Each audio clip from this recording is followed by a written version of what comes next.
بسم الله الرحمن الرحيم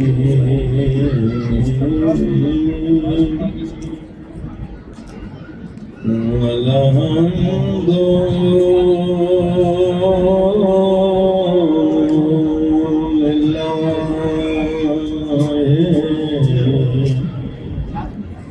رب العالمين صلوات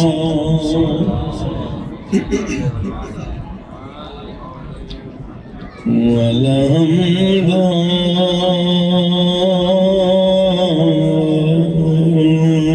لله كما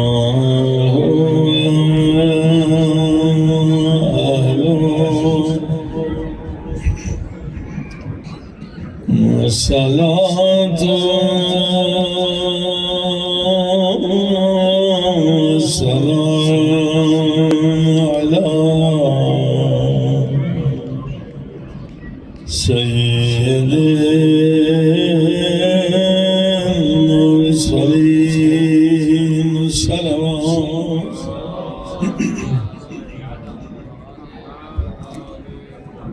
وشفيع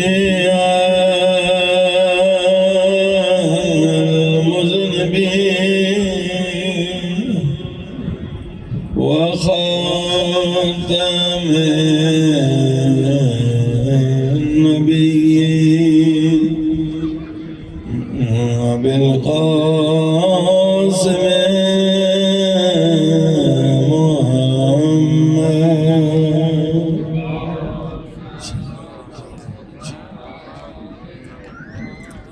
وآله الطيبين الطاهرين معصومين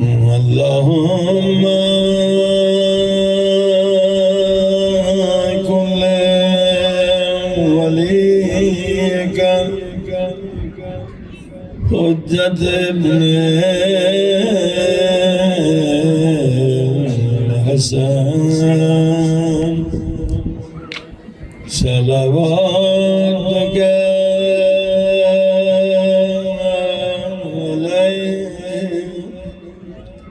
وعلى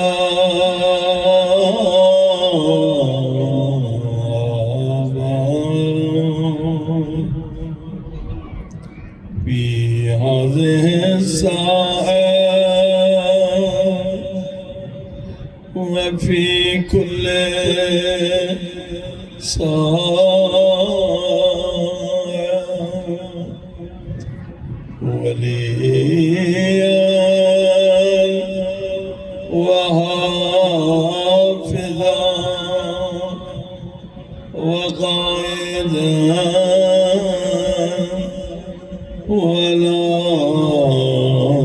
وناصرا ودليلا وعينا حتى تسكنه أرضك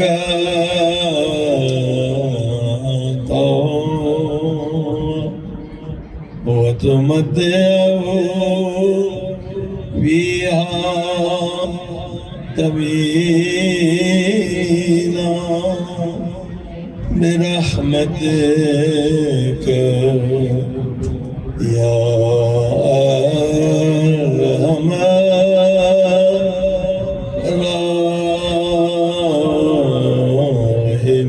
الراحمين. سلام.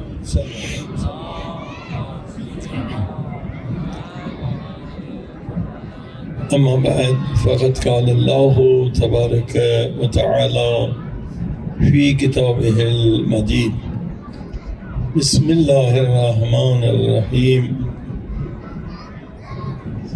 ان الذين قالوا ربنا الله ثم استقاموا لا خوف عليهم ولا هم يحزنون. صلوات.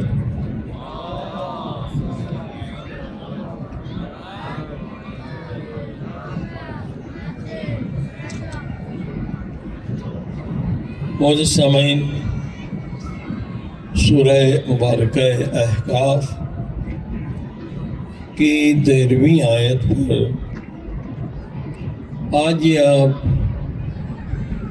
چھٹی مجلس سماعت فرما رہے ہیں. اللہ پاک فرماتا ہے کہ جو لوگ کہتے ہیں کہ اللہ پاک ہمارا رب ہے، صرف زبان سے نہیں کہتے، پورے وجود کے ساتھ کہتے ہیں، استقامت کے ساتھ کہتے ہیں، تو ان کی پہچان یہ ہے کہ لا خوف علیہم، دنیا میں وہ اللہ کے سوا کسی اور سے ڈریں گے نہیں. اگر اللہ کے سوا کسی سے ڈر رہے ہیں تو زبانی کہہ رہے ہیں کہ اللہ ہمارا رب ہے، مگر پورے وجود سے نہیں کہہ رہے، استقامت کے ساتھ نہیں کہہ رہے ہیں. جو استقامت کے ساتھ کہے گا کہ اللہ پاک میرا رب ہے، وہ نہ جن سے ڈرے گا، نہ بھوت سے ڈرے گا، نہ امریکہ سے ڈرے گا، نہ اسرائیل سے ڈرے گا، نہ میزائل سے ڈرے گا، نہ ایٹم بم سے ڈرے گا. یہ پہچان ہے مومن کی. لا خوف علیہم، یہاں بھی اسے ڈر نہیں ہوگا، قبر میں بھی اسے ڈر نہیں ہوگا، قیامت میں بھی اس کے لیے ڈر خوف نہیں ہے، اور اس کے لیے کوئی ٹینشن اور پریشانی بھی نہیں ہے. صلوات پر محمد والے.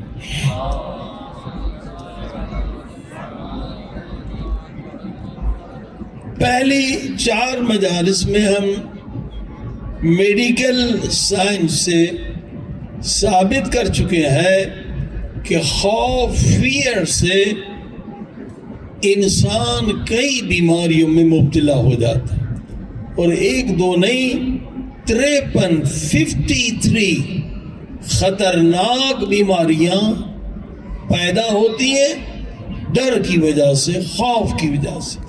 جسے ہم معمولی سمجھتے ہیں وہ ایک بیماری کا سبب نہیں، 53 خطرناک بیماریوں کا سبب ہے. دل کی بیماریاں، دماغ کی بیماریاں، کڈنیز کی بیماریاں، خطرناک بیماریاں. اس لیے اللہ پاک نے کہا کہ خوف شرک ہے اور شرک نجس ہے. صلوات پر محمد والے.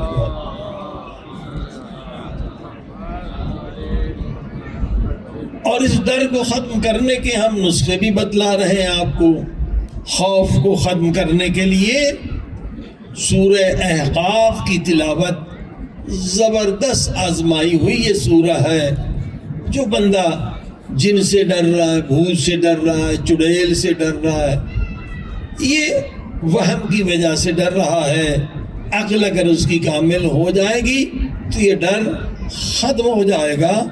تو اسے صبح شام ہر نماز کے بعد سورہ احقاف کی تلاوت کرنی چاہیے. صلوات پر محمد.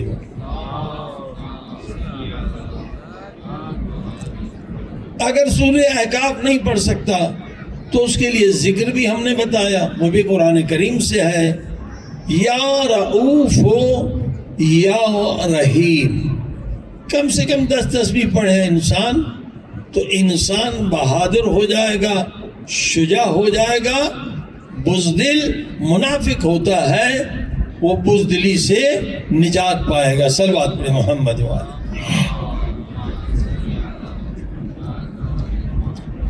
اب دوسرا مرحلہ جو ہماری گفتگو کا ہے، کیا ہم ٹائم اور اسپیس کی غلامی سے آزاد ہو سکتے ہیں؟ یعنی زمان اور مکان کی غلامی سے کیا ہم آزاد ہو سکتے ہیں؟ بے شک ہو سکتے ہیں۔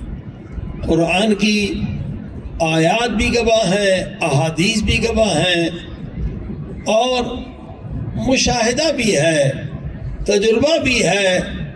کئی لوگ زندہ ہیں جن کو اللہ نے یہ طاقت عطا کی ہے کہ وہ زمان اور مکان کی قید سے آزاد ہے، مگر کب یہ ممکن ہے؟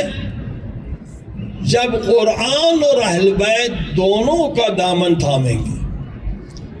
تنہا قرآن کے ذریعے سے انسان یہ مقام حاصل نہیں کر سکتا، اس لیے خود قرآن کریم نے کہا فَاسْأَلُوا أَهْلَ الذِّكْرِ۔ دیکھیے، جو چیز تم نہیں جانتے ہو وہ اہل ذکر سے پوچھو۔ وہ اہل ذکر کون ہے؟ پیارے پاک نبی حضرت محمد مصطفیٰ صلی اللہ علیہ وسلم نے فرمایا ہم اہل بیت اہل ذکر ہیں۔ قرآن میں ہر چیز کا نسخہ موجود ہے، مگر پتہ کسے ہے؟ جو اہل ذکر ہیں۔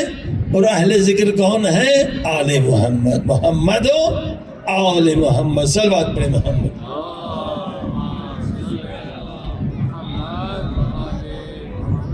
دیکھیے، اہل بیت ہمارے 12 امام، 14 معصومین، یہ سارے زندہ ہیں، ان سے فیض لے سکتے ہیں آپ۔ یہ شہید زندہ ہے تو یہ تو شہیدوں کے بھی امام ہیں، شہیدوں کے بھی امام ہیں۔ خدا کہتا ہے خبردار، جو شہید ہے اسے مردہ مت کہو۔ صلوات پڑھ دے محمد والے۔ یہ ہوا کی وجہ سے آواز اس پہ آواز آ رہی ہے، اس پہ کپڑا کوئی ڈال دے۔ صلوات پڑھ محمد والے محمد۔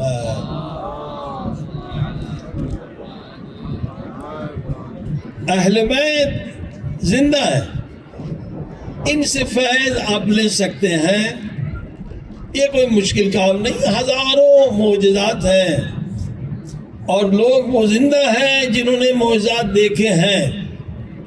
آج ایک معجزہ سن لے مولا علی علیہ السلام کا۔ صلوات پڑھیں محمد و آل محمد۔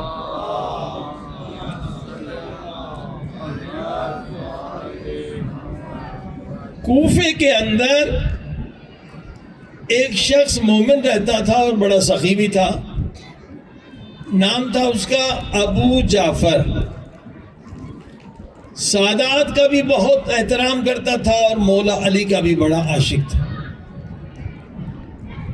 جو بھی سید آتا تھا اس سے قرض لینے کے لیے، یا کہتا میری مدد کرو مالی طور پہ، تو جو بھی اس کی ضرورت ہوتی تھی اس کے مطابق پیسے دے دیتا تھا۔ اور ایک دفتر بنایا تھا اور اس میں اوپر لکھتا تھا امام علی علیہ السلام، یہ پیسہ میں نے مولا علی کو ادھار دیا ہے۔ ان کی اولاد آئی تھی، جو بے دین لوگ تھے وہ بے دین لوگ اسے روکتے تھے، ٹوکتے تھے کہ بھائی مولا علی تو چلے گئے، مولا علی اب کب آئیں گے، ان کا قرضہ اپنی اولاد کا اتاریں گے۔ صلوات پڑھی محمد و آل محمد۔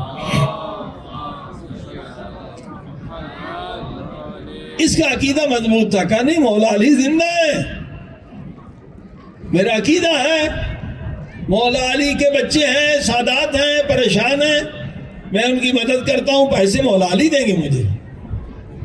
اور کئی سالوں سے یہ سلسلہ جاری تھا، اللہ نے اسے بہت کچھ دیا تھا۔ اب دیکھیے اللہ پاک بھی امتحان لیتا ہے ہر بندے کا۔ اچانک بزنس میں بڑا نقصان ہو گیا، اتنا نقصان ہو گیا کہ خود بیچارہ قرضدار ہو گیا۔ تو اب ایک منافق نے آ کے تانا دیا کہ کدھر ہے تمہارے مولا علی؟ تو جو اتنا پیسہ سادات کو دیتا تھا کہ مولا علی کے حساب میں لکھتا ہوں مولا علی دیں گے، تو اب تو قرض میں خود مر رہا ہے، بلا مولا علی کو۔ تو اس کے دل میں بڑا دکھ ہوا، اس نے مولا علی کو تانا دیا ہے۔ پھر اس کی بیوی جو تھی وہ بھی اچھی مومنہ نہیں تھی، وہ بھی کچھ بخیل تھی، وہ بھی اس کو تنگ کرتی تھی، کیوں اتنا پیسہ دیا سادات کو؟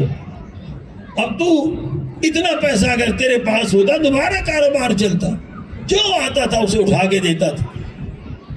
یہ تھوڑا سا غمگین ہوا اور دعا مانگی کہ پروردگار میرا یقین ہے مولا علی زندہ ہے، مولا علی مدد کریں گے۔ اسی رات جب ایک منافق نے تانا دیا، اس نے خواب میں نبی پاک حضرت محمد مصطفیٰ صلی اللہ علیہ وسلم زیارت کی، مولا علی رسول پاک کی۔ رسول پاک نے کہا یا علی اس مومن کو تو قرضہ کیوں نہیں دیتا ہے؟ مولا علی نے کہا کہ رسول خدا میں یہ پیسے تھیلی جو بھری ہوئی تھی سونے کے سکوں سے لے کر آیا ہوں اس مومن کو دینے کے لیے۔ رسول پاک نے کہا جلدی سے دے دو، یہ پریشان ہے۔ اور خواب میں مولا علی وہ تھیلی سکوں سے بھری ہوئی اسے دیتے ہیں، اور یہ خواب سے بیدار ہوتا ہے تو دیکھتا ہے وہی تھیلی اس کے ہاتھ میں ہے۔ صلوات پڑھی محمد۔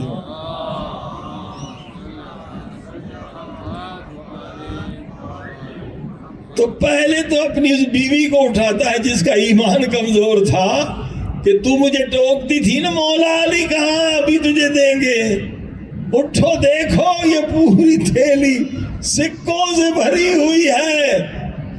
وہ بھی حیران ہوگی کہاں اتنے پیسے آ گئے۔ اس نے خواب بتلایا کہ امام ہمارے زندہ ہیں، نبی پاک ہمارے زندہ ہیں، بس عقیدہ مضبوط ہونا چاہیے۔ صلوات پڑھ دے محمد و آل محمد۔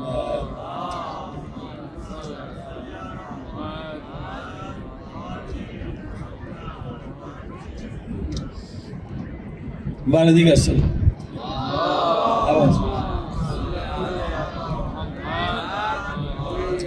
یہ اگر کوئی رومال ہو اس کو باندھ دیا جائے تو یہ ہوا سے تھوڑی آواز ٹکراتی ہے۔ صلوات پڑھ دے محمد و آل محمد۔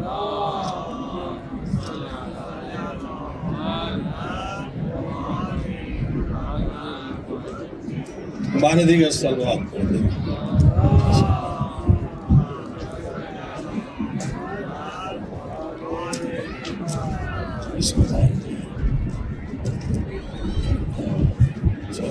باندھی کا صلوات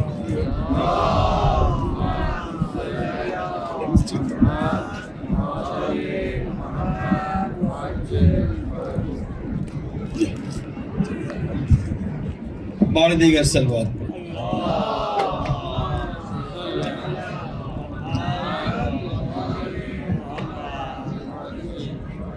تو عزیزان گرامی، عقیدہ انسان کا مضبوط ہونا چاہیے۔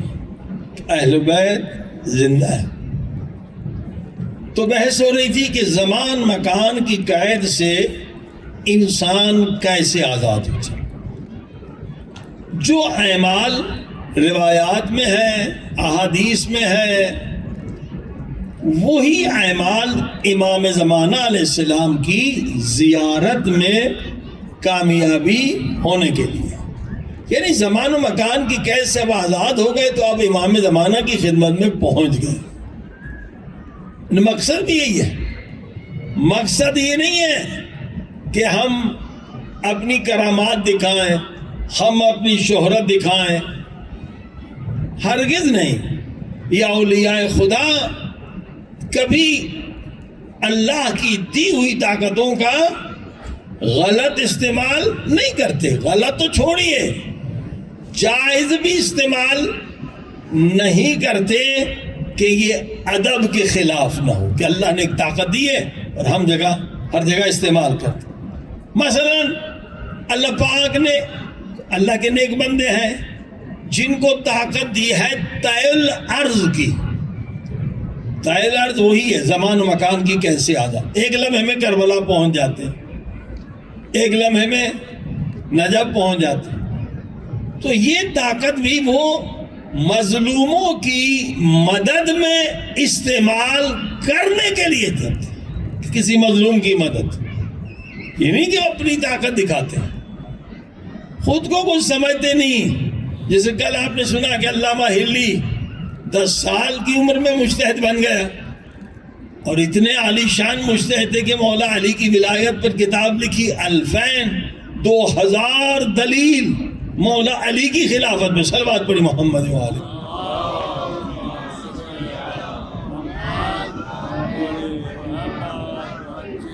اور مولا نے جب پوچھا کہ بھی علامہ ہلی کیسے ہیں، وہ کیسے عالم ہے، کہا وہ تو جاہل ہے، کچھ بھی نہیں جانتے. کہ ان کا تقویٰ کیسا ہے، کہ اس میں تقویٰ بھی نہیں ہے، خود کو کچھ بھی نہیں سمجھتے. یہ اولیاء خدا اتنی انکساری کے ساتھ ہوتے ہیں.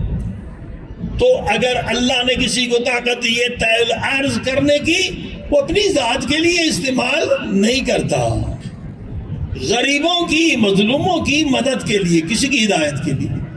جیسے آیت اللہ نخود کی انشاءاللہ آپ جائیں مشہد مقدس میں، ان کی قبر کی زیارت کریں. ان کے بہت سارے واقعات ہیں، وہ طیل عرض فرماتے تھے، مگر یہ طیل عرض لوگوں کی ہدایت کے لیے تھے.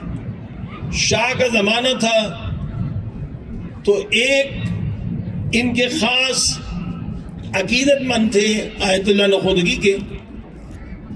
شاہ ایران نے اسے کہا کہ میں تجھے گورنر بناتا ہوں. وہ کوئی کام حضرت آیت اللہ نخودگی کے بغیر انجام نہیں دیتے تھے، وہ کہیں تو پھر. بہرحال مشہور ہو گیا کہ شاہ کا لیٹر آ گیا ہے تو میرے گورنر بن جاؤ. بچے بھی بڑے خوش تھے، بھائی گورنر بن جائیں گے، مزے کریں گے. انہوں نے کہا نہیں، جب تک آیت اللہ نخودگی اجازت نہ دے میں کوئی کام نہیں کرتا. آیت اللہ نخودگی آ گئے اس کے گاؤں میں. انہوں نے خط دکھایا کہ دیکھیے یہ شاہ مجھے گورنر بنانا تھا، آپ کا کیا حکم ہے. انہوں نے صرف ایک حدیث بتائی کہ نبی پاک کی حدیث ہے کہ ظالم حکمران کو فقط ایک قلم اٹھا کے تم نے دیا تو جہاں وہ ظالم جہنم میں جائے گا تو بھی وہیں جائے گا. نے کہا لعنت ہو گورنری پہ، یہ زندگی چند دن کی ہے، میں مختصر زندگی کے لیے اپنی عاقبت کو برباد کروں. تو ٹھیک ہے آپ نے کہہ دیا میں گورنر نہیں بنا.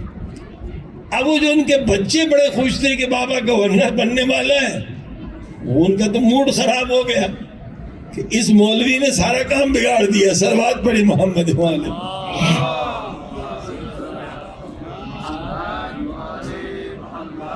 تو بڑا بیٹا ان کا بدماش تھا، اس نے کہا میں اس مولوی کو نہیں چھوڑوں گا، قتل کروں گا. اس نے سارے خواب ہمارے خراب کر دی. حضرت آیت اللہ نخودگی پیدل جاتے تھے. جب ان کے گاؤں سے نکلے تو یہ چھپ کے جنگل میں بندوق لے کے انتظار میں تھا کہ مولانا آئے تو انہیں گولی سے ماروں. اب وہ نشانہ لیا. آیت اللہ نخودگی جیسے آگے دیکھتی تھے نا، پیچھے بھی دیکھتے تھے. آیت اللہ بہجت کا بھی یہی حال تھا. یخرجہم من الظلمات الی النور. ظلمات میں یہ نہیں ہوتے ہماری طرح، نور میں ہے. وہ صرف پیچھے نہیں دیکھتے، پوری کائنات کو یہ دیکھتے ہیں جو دائم الذکر ہو. تو وہ گولی چلانے والا تھا تو آیت اللہ نخودگی نے کہا کہ دوست کے بیٹے گولی بعد میں چلانا، ذرا پہلے ہی ذرا. صلوات پڑھی محمد و آل محمد.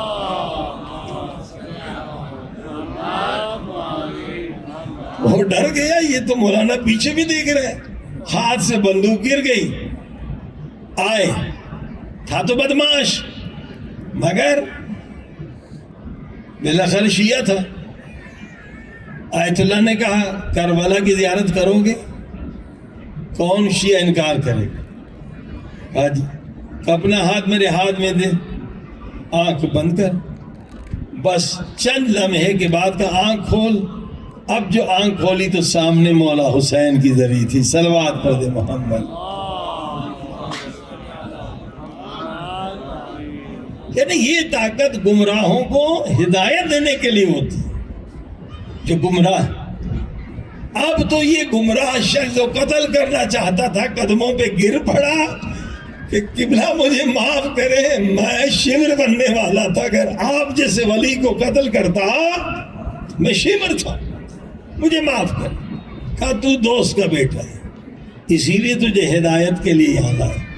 پھر اسی طرح سے آنکھ بند کر، نجف، سامرہ یہ ساری زیارتیں کرائیں اور کہا جب واپس آئے تو جب گھڑی دیکھی تو صرف 15 منٹ میں ہم نے یہ ساری زیارتیں کر لی. صلوات پڑھیے محمد.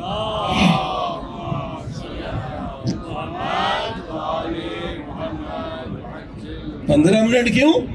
یعنی نہ ٹائم کے قیدی تھے اور نہ مکان کے قیدی تھے. اسے کہتے ہیں ٹائم اور اسپیس.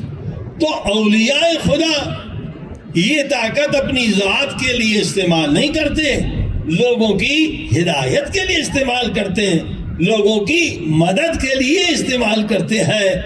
اسی طرح سے امام زمانہ علیہ الصلوۃ والسلام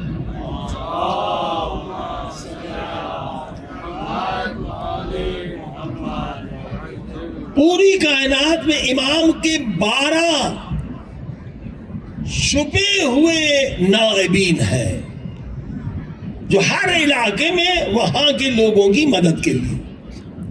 ایک نائب تو ہم اور آپ سب جانتے ہیں جو مجتہدین ہیں, اور 12 نائبین جو امام کے ہیں وہ کسی کو پتہ نہیں ہے, وہ چھپے رہتے ہیں, اپنا نام بھی ظاہر نہیں کرتے. ان کا کام ہے مظلوموں کی, غریبوں کی مدد کرنا. صلوات پڑھے محمد وآلہ.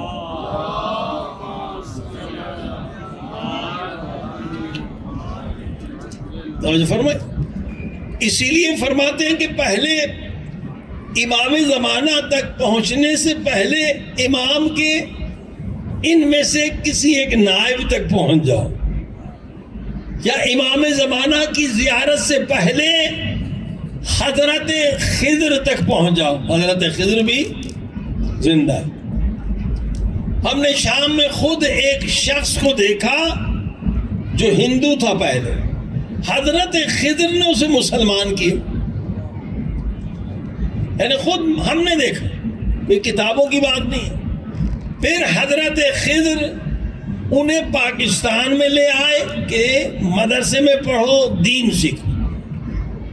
مدرسے میں آ گئے, اور پھر حضرت خضر نے کہا اب شام میں آ جاؤ بی بی زینب سلام اللہ علیہ کے روضے میں, اور مذہب حق کا مذہب اہل بیت ہے. صلوات پڑھے محمد وآلہ.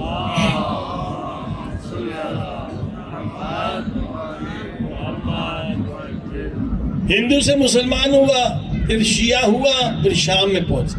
ہمیں بھی اتفاق سے مل گیا, ٹیکسی ڈرائیور تھا, ہم اس کے ٹیکسی میں بیٹھے تو اس نے قصہ بتایا.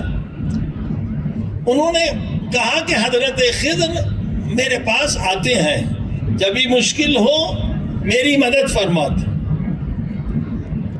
اور ہم اسی کی ٹیکسی میں ایئرپورٹ جا رہے تھے. انہوں نے کہا جب حضرت خضر آتے ہیں میری گاڑی میں تو دیکھیے یہ قرآن کی آیت الکرسی کی وہ چھپی ہوئی کہ سورہ تھی گاڑی پہ, وہ ہل رہی تھی. جب گاڑی چلے گی تو ہلے گی, دھاگے میں بندھی تھی. کہا یہ آپ دیکھ رہے ہیں نا ہل رہی ہے, یہ ہلتی نہیں ہے, کھڑی. یعنی حضرت خضر آ گئے. ہم نے کہا چلو آج حضرت خضر کی زیارت ہو جائے, آ جائے. تو وہی ہوا کہ گاڑی چل رہی ہے اور وہ جو لٹکی ہوئی ہے آیت الکرسی اس نے ہلنا چھوڑ دیا. کہا حضرت خضر آ گئے. پھر جتنے لوگ تھے انہوں نے اپنے اپنے مسئلے پوچھے حضرت خضر سے, یہ پوچھ لیں یہ پوچھ لیں, اور ان کے ذریعے سے حضرت خضر کا جواب ملتا رہا. یعنی حضرت خضر تک پہنچنا آسان ہے, امام زمانہ تک پہنچنا مشکل ہے. صلوات پڑھی محمد وآل محمد. ایک عمل بھی بتاتے ہیں اگر کسی کو خواہش ہو حضرت خضر تک پہنچنے, ان سے علم لینے کی, کہ سورہ یاسین کے جتنے رکوع ہیں ہر رکوع کے بعد سورہ الحمد 14 مرتبہ پڑھیں, پھر آگے بڑھیں, پھر سورہ الحمد 14 مرتبہ پڑھیں, اور یہ ہدیہ دیں حضرت خضر کو. تو حضرت خضر آپ کی مدد کریں گے, خواب میں آئیں گے, جاگتے ہوئے آئیں گے, آپ کی مشکل دور کر دیں گے. ان کا کام ہی یہی ہے دنیا میں. صلوات پڑھی محمد وآلہ محمد.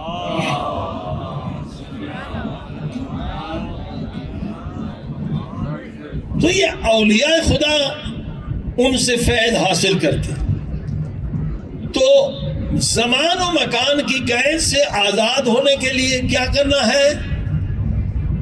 دائم الوضو رہنا، ہمیشہ وضو سے رہنا، اور وضو کے بعد دائم الذکر رہنا، ہمیشہ اللہ کے ذکر میں مشغول رہنا.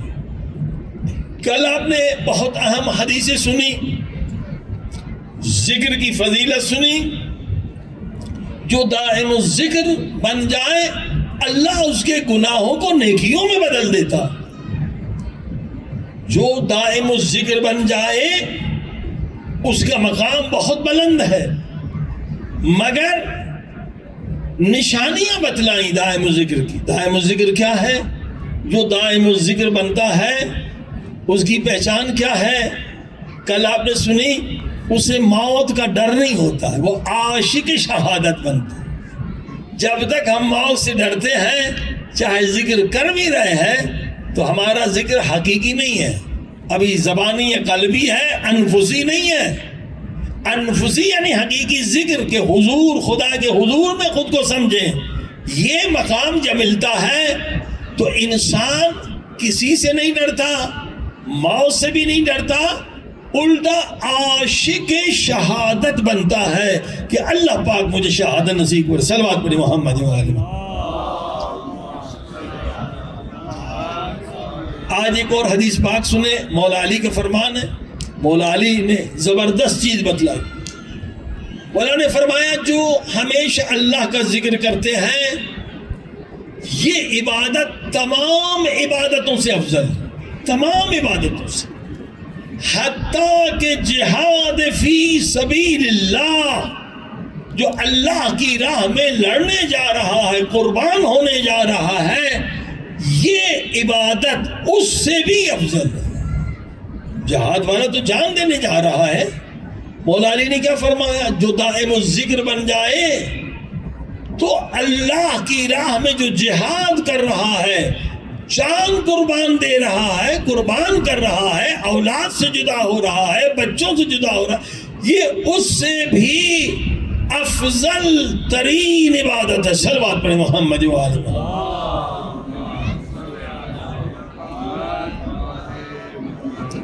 مگر پہچاننا ضروری ہے کہ اس منزل پر ہم پہنچے ہیں یا نہیں.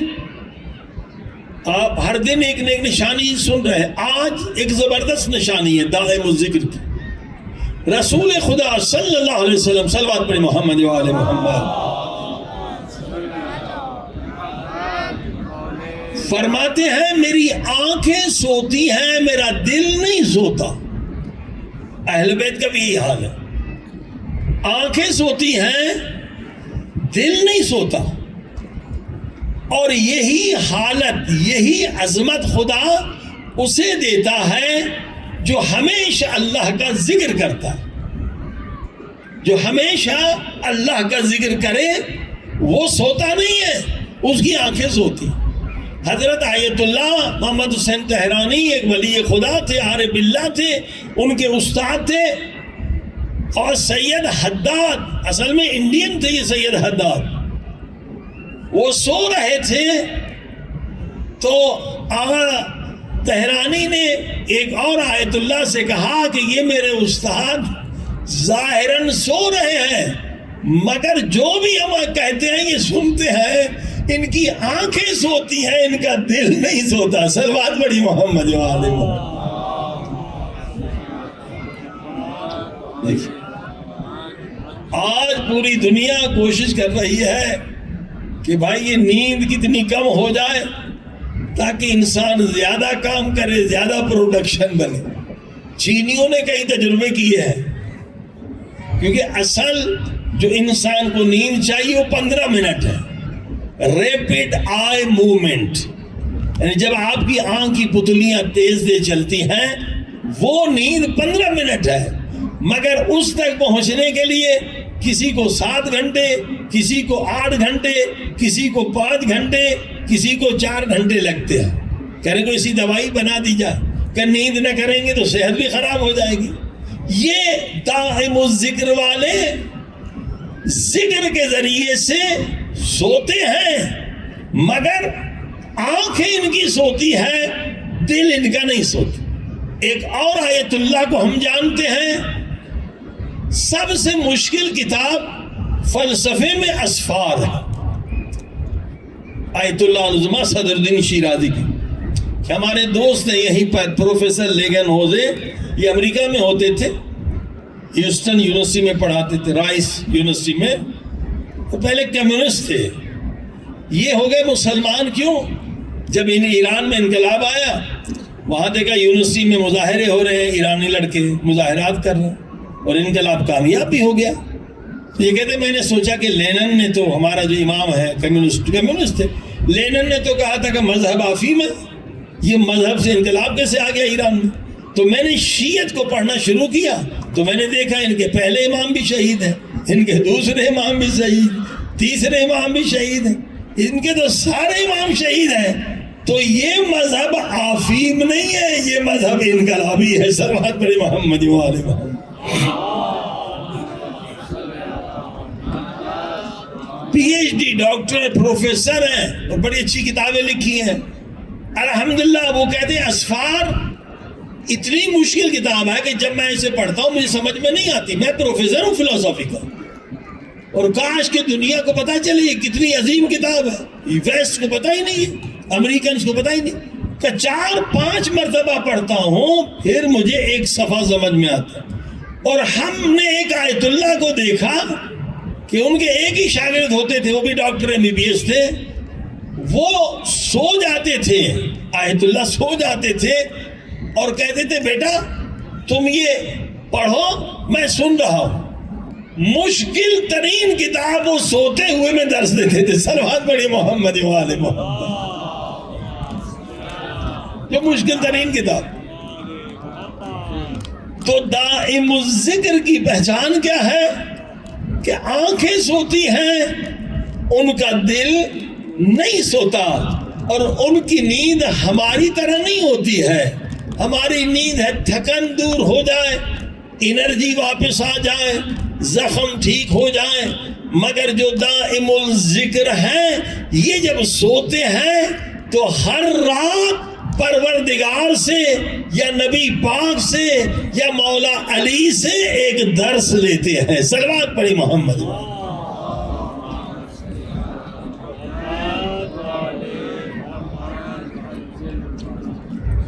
ہم جاگتے ہوئے درس لیتے ہیں، یہ سوتے ہوئے پروردگار سے درس لیتے ہیں۔ اب عظمت کو دیکھیے کہ دائم الذکر اگر انسان بن جائے، اور حقیقی دائم الذکر اس کا مقام کتنا بلند ہے، وہ زمان مکان کی قید سے آزاد ہے، اسے پتا ہے اس کی زندگی کتنی ہے، اسے پتا ہے اس سے کہاں موت آئے گی۔ یہیں پر اسی حرم پاک میں دفن ہے حضرت آیت اللہ پہلوانی۔ ان کی موت سے پہلے 1 مہینہ پہلے ان کی زیارت نصیب ہوئی، اور ہم گئے، ہم نے کہا بھی ہمیں اپنی شاگردی میں لے لیں، تو کہا کہ میری عمر ختم ہے، میں نے 18 شاگرد بنائے ہیں، ان میں سے ایک کا نام بدلا تھا، وہ آیت اللہ تحریری کا نام بدلا ہے، اور 1 مہینے میں ان کا انتقال ہو گیا۔ زندگی میں انہیں کوئی جانتا ہی نہیں تھا، ایک کچے مکان میں بہت گمنام رہتے تھے، کوئی کتاب زندگی میں ان کی نہیں چھپی۔ مرنے کے بعد ان کی بہت ساری کتابیں چھپ گئی، CD بن گئی، مارکیٹ میں آ گئی، اور ان کے شاگردوں کی بھی کتاب آ گئی۔ صلوات پڑھی محمد و آل محمد۔ یہ دائم الذکر کا فائدہ ہے، انہیں پتا ہے کہ ہمیں کہاں مرنا ہے، کیسے مرنا ہے، ہمیں تو کچھ پتا ہی نہیں، ہم اندھے ہیں۔ دائم ذکر سے نور ملتا ہے، یخرج من الظلمات الی النور، ظلمات غفلت سے نکل کر انسان نور میں آتا ہے، اس نور کے ذریعے سے پروردگار انہیں عظیم الشان علم عطا فرماتا ہے۔ صلوات پڑھی محمد و آل محمد۔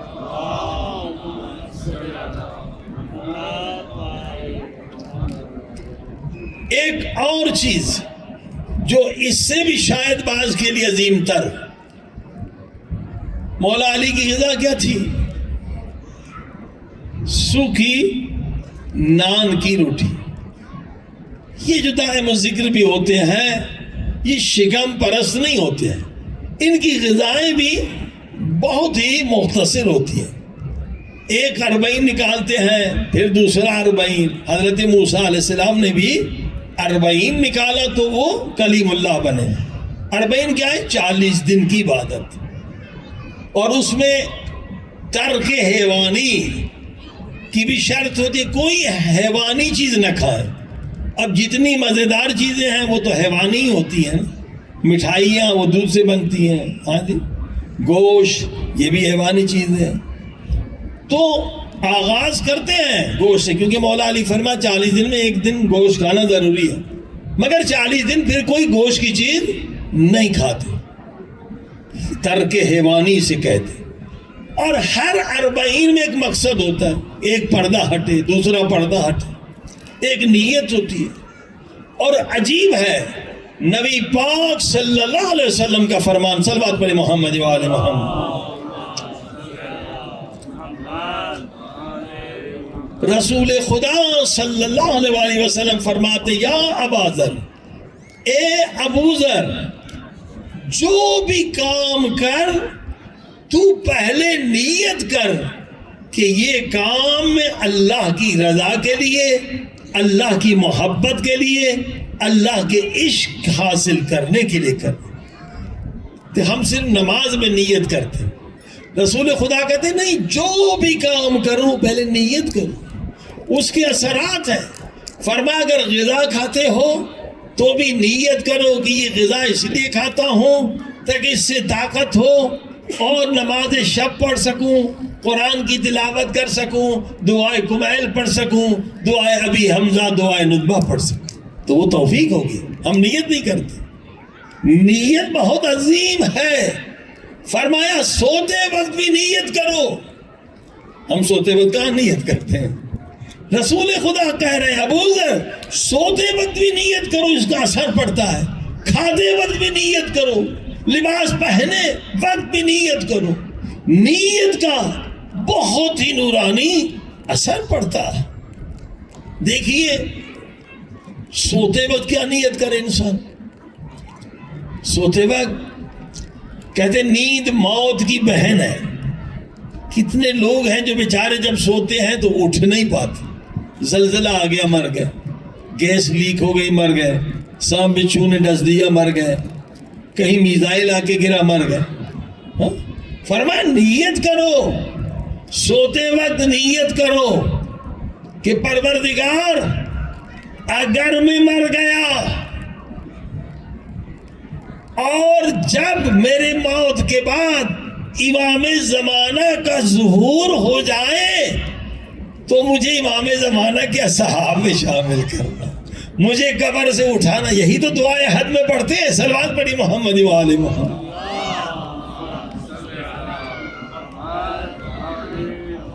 تو آپ کی نیند نہیں ہوگی، عبادت میں بدل جائے گی. رسول خدا کہتے ہیں جو بھی کام کرو نیت نیت نیت. حتی شادی میں بھی نیت اگر یہ ہو کہ اولاد ہو مجھے جو امام زمانہ کے سپاہی بنے تو یہ نکاح عبادت ہی عبادت ہے، سعادت ہی سعادت. فرمایا ہر شے میں نیت کرو، اور نیت جتنی پاک ہوگی اتنا اجر، اتنا ثواب، اتنا عمل زیادہ پاک ہوگا. صلوات پڑھی محمد و آل محمد.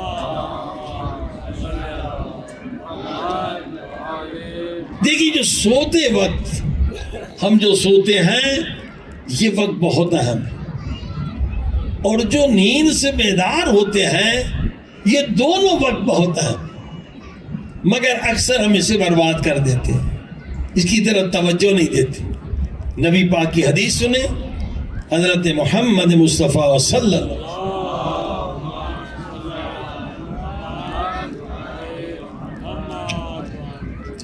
رسول خدا فرماتے جو سونے سے پہلے قرآن کریم کی تلاوت نہ کرے وہ خود کو مومنین میں نہ سمجھے، غافلین میں سمجھے. غافلین حتیٰ کہ سورہ الحمد پڑھ کے سنے. کتنی زبردست حدیث. بے غافلین جہنم میں کون جائیں گے؟ غافلین جائیں گے. فرمایا جو سونے سے پہلے قرآن کریم کی تلاوت کر کے ناس ہوئے، یہ ماں باپ سن لے، مائیں سن لے، بچوں کو ٹریننگ دے، سونے سے پہلے ضرور قرآن مجید کی تلاوت ہو، سورہ الحمد کی، سورہ قل هو اللہ احد کی، تو وہ غافلین میں نہیں. اور یہ بھی فرمایا کتنی آیات؟ کم سے کم 50 آیات کی تلاوت کریں تو آپ مومنین میں شامل ہیں. اگر قرآن پڑھنا نہیں آتا قرآن سنیں، سننے کا بھی ثواب. اللہ اکبر. واقعاً کسی مولانا نے بہت اچھا جملہ کہا ہے کہ بھائی جنت میں جائے اگر کوئی، یہ کوئی مشکل کام نہیں ہے. مشکل کام یہ ہے کہ یہ بندہ جہنم میں کیسے گیا، کیونکہ اللہ کی رحمت بہت زیادہ ہے. اللہ کے غضب سے اللہ کی رحمت 1000 گنا زیادہ ہے. کہتے کوئی جنت میں جائے تو یہ کوئی کمال نہیں، کوئی مشکل کام نہیں. مشکل تو یہ ہے کہ یہ جہنم میں کیسے گیا. جہنم میں جانا مشکل ہے. اب حدیث سنیں، نبی پاک فرماتے سونے سے پہلے جو سورہ قل هو اللہ احد پڑھ کے سوئے تو اللہ پاک اس کے 50 سال کے گناہ معاف کر دیتا ہے. تو گناہ رہیں گے کہاں؟ صلوات پڑھی محمد علیہ. کتنی رحمت ہے پروردگار. بندہ جہنمی کیسے بن رہا ہے؟ یہ مشکل ہے. سورہ قل هو اللہ احد پڑھنے میں 1 منٹ لگتا ہے اور 50 سال کے گناہ معاف ہو جاتے ہیں. فرمایا سونے سے پہلے سورہ الحمد پڑھو، سونے سے پہلے 3 مرتبہ سورہ قل هو اللہ احد پڑھو، سونے سے پہلے آیت الکرسی پڑھو. آیت الکرسی پڑھو گے تمہارا گھر نہ اس رات کو آگ لگے گی، نہ گیس ہوگی، نہ کوئی میزائل ٹکرائے گا، کچھ بھی نہیں. صرف تم نہیں، تمہارے سیدھے ہاتھ الٹے ہاتھ پر جو 10 گھر ہیں وہ بھی محفوظ رہیں گے، اور سامنے آگے 40 گھر وہ بھی محفوظ رہیں گے تمہاری ایک آیت الکرسی پڑھنے کی وجہ سے. صلوات پڑھے محمد والے.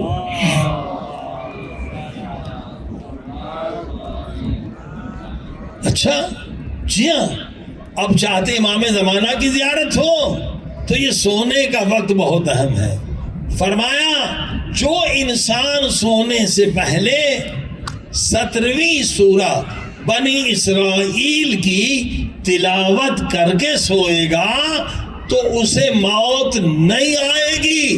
موت سے پہلے امام زمانہ کی زیارت میں کامیاب ہو جائے گا. صلوات پڑھ دیں.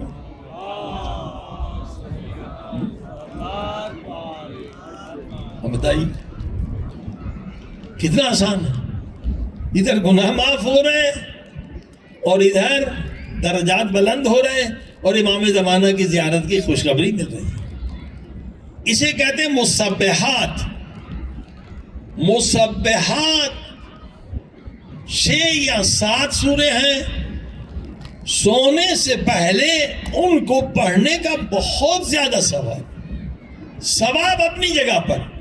جو مسبحات پڑھ کے سوئے گا اسے موت میں سکرات میں کوئی تکلیف نہیں ہوگی، بلکہ ایسی لذت ملے گی جو دنیا میں کبھی نہیں ملی تھی.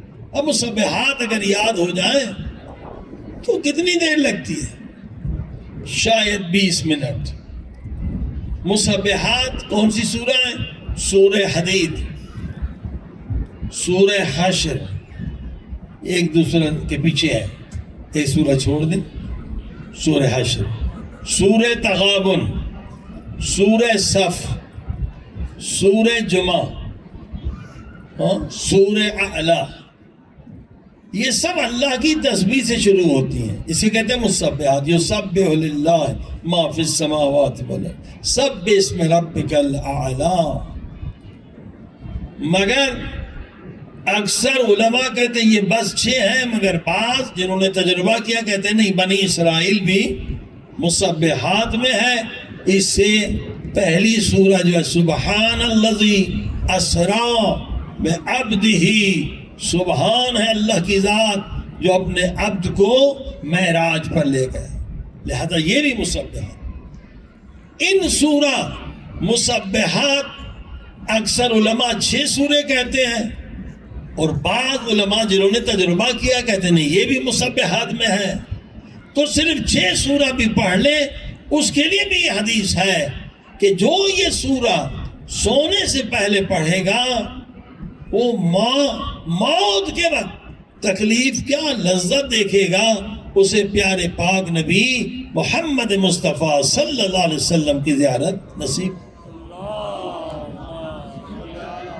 نبی پاک کی زیارت نصیب، مولا علی کی زیارت نصیب ہوگی، امام حسن حسین کی زیارت نصیب ہوگی.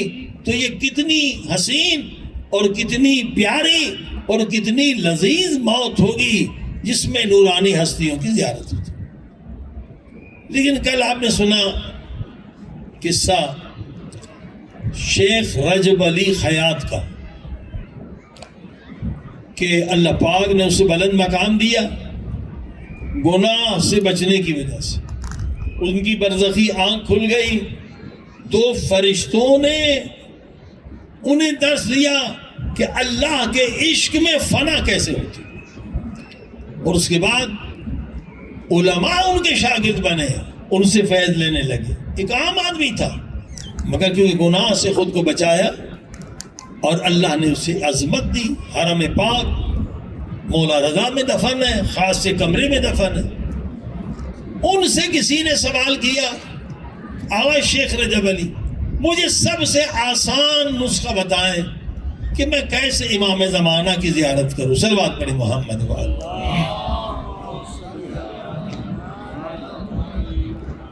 اور یہ ان کا نسخہ ہے جو بہت آسان. ایک نسخہ پہلے آپ سن چکے ہیں سید عبد الکریم کفاش کا کہ مصائب اور مولا حسین کے ذریعے سے انہیں زیارت ہوئی. صبح کا آغاز مصائب سے، رات کا. اور یہ نسخہ بھی اسی طرح سے آسان. انہوں نے فرمایا بیٹے اگر امام زمانہ علیہ السلام کی زیارت کرنا چاہتے ہو لا یمسہ الا المطہرون، 7 اعضاء تمہارے پاک ہونے چاہیے. بغض و کینہ حسد کسی سے نہ ہو، دنیا کی محبت نہ ہو، اپنے ذات کی محبت نہ ہو، یعنی مکمل طہارت. اس کے بعد ایک آسان عمل بتلاتا ہوں کہ سونے سے پہلے سورہ بنی اسرائیل کی یہ آیت 100 مرتبہ پڑھ کے سو تو انشاءاللہ امام زمانہ کی زیارت یا خواب میں ہوگی یا جاگتے ہوگی. صلوات پڑھی محمد وآلہ محمد.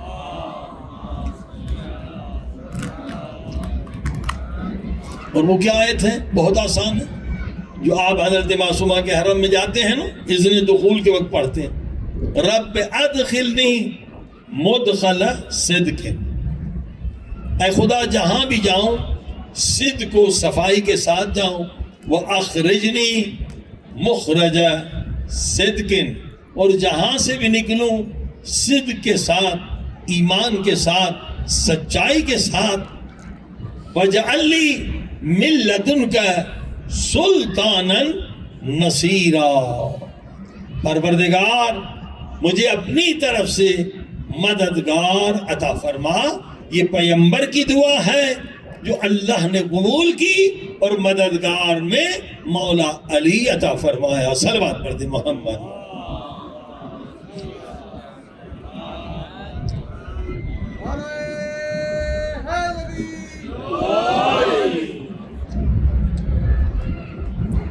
آسان عمل، سونے سے پہلے 100 مرتبہ پڑھ. رب ادخلنی مدخل صدق واخرجنی مخرج صدق واجعل لی من لدنک سلطانا نصیر. اور شاید گزشتہ سال ہم نے اس آیت کا ایک اور فائدہ بھی بتلایا تھا. اگر آپ لوگوں کو یاد ہو یہ آیت عجیب ہے، بہت عظیم ہے. ساری آیتیں عظیم ہیں مگر جو انسان تجربہ کرتا ہے ان آیتوں کے بارے میں بتاتا ہے. اس آیت کے بارے میں خود ہم نے تجربہ کیا، آپ بھی تجربہ کر کے دیکھیں. اگر نماز تہجد کے وقت اس آیت کریمہ کو 100 مرتبہ آپ پڑھیں اس دن آپ کوئی گناہ کر ہی نہیں سکتے. صلوات پڑھی محمد وآلہ. دیکھیں یہ آپ تجربہ کر سکتے. قرآن کی آیتوں کا معجزہ ہے. مگر یہ کہ حرام پیٹ میں جائے تو پھر تو قرآن کا بھی اثر نہیں ہوتا. اس دن آپ گناہ نہیں کر سکتے. یعنی اس دن آپ معصوم ہو گئے, نہ کہ اہل بیت جیسے معصوم. ان کی عصمت اور ہے, مگر آپ کی عصمت فرشتوں سے بلند ہوگی, کہ فرشتے تو گناہ کر نہیں سکتے نا. آپ فرشتوں سے بلند معصوم بن جائیں گے, مگر اہل بیت انبیاء سے نیچے درجے کے معصوم بن جائیں گے. اس آیت میں اتنی طاقت. دیکھیے یہ سب چیزیں اہل بیت نے بتلائی ہیں, مگر افسوس کہ ہم اپنی عمر برباد کرتے ہیں فضول باتوں میں, فضول بحثوں میں, سیاسی بحثیں. یہ ساری بیکار چیزیں ہوتی ہیں جن کا کوئی فائدہ نہیں ہوتا. صلوات پڑھیں محمد وآلہ محمد. نبی پاک فرماتے ہیں گفتگو کرنے میں کائنات میں جتنے انسان ہیں ان کی 3 قسمیں ہیں. اب دیکھیے اس حدیث میں تلاش کریں آپ کس قسم میں. ہاں پوری کائنات میں انسان گفتگو کرنے میں ان کی 3 قسمیں ہیں. فرمایا ایک وہ لوگ ہیں جو گفتگو کرتے ہیں تو ان کی دنیا آخرت آباد ہوتی ہے, نورانی ہوتی ہے, خوشحال ہوتے ہیں, کامیاب ہوتے ہیں. اور ایک وہ لوگ ہیں کہ نہ انہیں دنیا کا فائدہ ملتا ہے, نہ آخرت کا, اور نہ دنیا کا نقصان نہ آخرت کا نقصان. یہ دوسرے ٹائپ کے لوگ ہیں. نہ فائدہ دنیا کا نہ آخرت کا, نہ نقصان دنیا کا نہ آخرت کا. فرمایا تیسرے وہ لوگ ہیں جو گفتگو کرتے ہیں ان کی دنیا بھی برباد, آخرت بھی برباد. دنیا میں بھی ٹینشن, آخرت میں بھی عذاب خدا. بہت زبردست بحث چھڑ گئی. سارے اصحاب نے تجسس سے اللہ کے رسول جلدی بتائیں کہ یہ کون لوگ ہیں. فرمایا وہ لوگ جو دائم الذکر ہیں, ہمیشہ اللہ کے ذکر میں مشغول ہیں. ان کی دنیا بھی آباد ہے, آخرت بھی آباد ہے. نہ انہیں ٹینشن ہے, نہ انہیں پریشانی ہے, نہ انہیں خوف ہے. وہ عظیم الشان لذت میں جو ہمیشہ اللہ کے ذکر میں. فرمایا دوسری وہ قسم ہے لوگوں کی جو خاموش رہتے ہیں. میں نے عرض کیا کہ کچھ اصحاب منہ میں پتھر رکھتے تھے. خاموش رہتے ہیں تو خاموشی کی وجہ سے نہ کوئی دنیا کا نقصان نہ کوئی آخرت کا, اور خاموشی کی وجہ سے نہ کوئی دنیا کا فائدہ نہ آخرت کا فائدہ. صلوات پڑھی محمد وآلہ.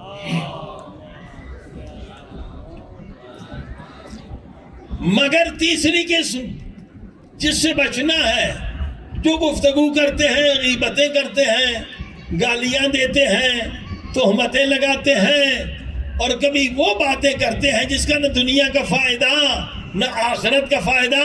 ان کی دنیا بھی برباد ہے, آخرت بھی برباد ہے, دنیا میں بھی پریشان ہے, قبر میں بھی خطرناک دردناک عذاب. نبی کا صحابی ہے, معمولی انسان نہیں. رسول خدا نے خود دفن کیا اپنے ہاتھوں سے. فرمایا اس وقت اس پہ عذاب ہو رہا ہے. کہ ہم نے اس کا کوئی گناہ نہیں دیکھا. کیا گناہ کیا اس نے؟ یہ نوجوان جو آج دفن ہے اس پہ کیا عذاب ہے؟ رسول خدا نے کہا قبر اسے دبا رہی ہے, اس کی پسلیاں ٹوٹ رہی ہیں, میں اس کی آواز سن رہا ہوں, وہ چیخ رہا ہے, چلا رہا. رسول خدا اس کا گناہ تو ہمیں بتائیں, کیا گناہ تھا؟ نیک بندہ تھا. فرمایا ہاں ظاہراً کوئی گناہ نہیں تھا, یہ لا یعنی باتیں کہتا تھا. یہ عربی کا لفظ ہے, لا یعنی, یعنی ایسی باتیں جس کا نہ دنیا کا فائدہ ہو نہ آخرت کا فائدہ ہو، جسے بکواس ہم کہتے ہیں، کہا اس کی سزا بھی فشار قبر ہے۔ اللہ نے تجھے طاقت اس لیے دی ہے کہ تو بکواس کرتا رہے، نہ جس کا دنیا کا فائدہ نہ آخرت کا فائدہ۔ یہ جو زبان ہم ہلا رہے ہیں، آپ بات سن رہے ہیں، ہم بول رہے ہیں، کتنے نظام ہیں جو اللہ نے بدن میں دیے ہیں، وہ سارے ملتے ہیں تو میں بول سکتا ہوں۔ کتنے نظام ہیں، یہ میڈیکل کے سائنس سے پوچھو، ہاں ایسے بولنا کوئی آسان ہے؟ کتنے ہزاروں سسٹم ہیں ہمارے بدن میں، وہ جب کام کرتے میں بول سکتا ہوں۔ تو یہ سارا نظام، یہ ساری انرجی آپ ضائع کر رہے ہیں، ایسی بات کر رہے ہیں جس کا نہ دنیا کا فائدہ نہ آخرت کا، لہذا اس کا کیا ہوگا صلہ؟ فشار قبر۔ لہذا عزیزو، ہر جملہ سوچ کے کہیں کہ اس کا کیا فائدہ ہے۔ 99% لوگ میں سمجھتا ہوں بولتے پہلے ہیں، سوچتے بعد میں۔ صلوات پڑھیں محمد والے۔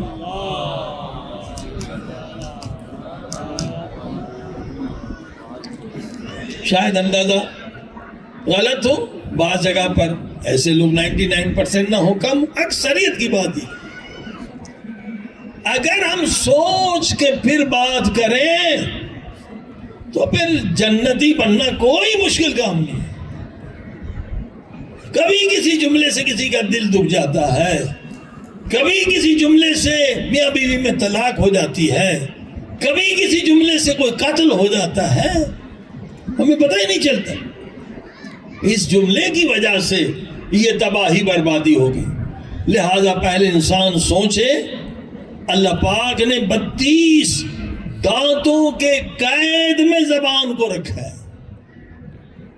یہ مولا علی کا جملہ ہے، اے انسان تیری زبان 32 دانتوں کے قید میں اللہ نے رکھی ہے کہ تو اسے آزاد نہ چھوڑ، یہ تیرے دین کو برباد کر دے گی، دنیا کو آخرت کو برباد کرے گی۔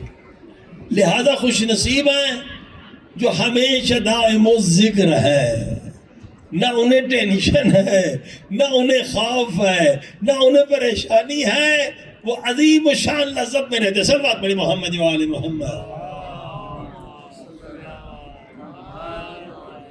اب کیونکہ ہم دنیا پرست لوگ ہیں، لذت پرست لوگ ہیں، تو دائم و ذکر کا ایک اور فائدہ بھی سنیں۔ ایک فائدہ تو آپ نے سنا، دائم و ذکر جو ہوں گے وہ ان کی آنکھیں سوتی ہیں، قلب نہیں سوتا۔ فرمایا جو دائم الذکر ہے اور حقیقی دائم الذکر ہے خدا کے حضور میں، اور اس کی پہچان بتایا کہ جو دائم الذکر ہے وہ گناہ نہیں کرتا، وہ خطا نہیں کرتا، ذکر اسے روکتا ہے۔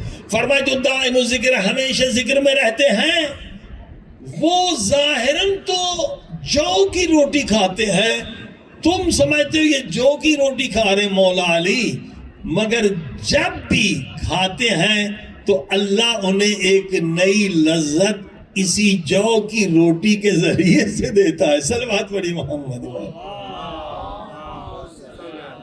عجیب بات، کہا جو دائم الذکر ہے ان کی لذت میں تکرار نہیں ہے۔ اب دنیا میں جتنی بھی غذائیں آپ کھا لیں، آ کر پھر وہی غذا دوبارہ آئے گی، تکرار ہوگا نا۔ چین میں ہم گئے تھے تو ریسٹورنٹ میں دیکھا کہ وہ 200 ڈشز تھے، اس میں کتا بھی تھا، بلی بھی تھی، سانپ بھی تھے، بچھو بھی تھے۔ ہاں تو 200 ڈشز زیادہ تو ہوتے نہیں، تو تکرار ہوگا نا سال میں۔ فرمایا نہیں، جو دائم الذکر ہے چاہے سوکھی روٹی کھائیں، چاہے سالن کھائیں، چاہے سبزی کھائیں، اللہ ہر دن ان کو ایک نئی لذت دیتا ہے جو ہم نادان نہیں سمجھتے۔ اسی لیے حضرت آیت اللہ حسن زادہ حضرت حسن زادہ عملی کے شعر ہے، بڑا خوبصورت، وہ اس حدیث کے بعد ہمیں سمجھ میں آیا کہ جو اولیاء خدا ہے، جو دائم ذکر ہے، مولا علی ظاہراً سوکھی روٹی کھاتے ہیں، مگر مولا علی کو جو لذت مل رہی وہ ہم سوچ نہیں سکتے۔ اسی سو کی، کیونکہ لذت کا بنانے والا خدا ہے، ہم اور آپ نہیں ہیں۔ لیکن بیمار ہو جائیں تو پھر وہ میٹھا پانی بھی کڑوا لگتا ہے نا۔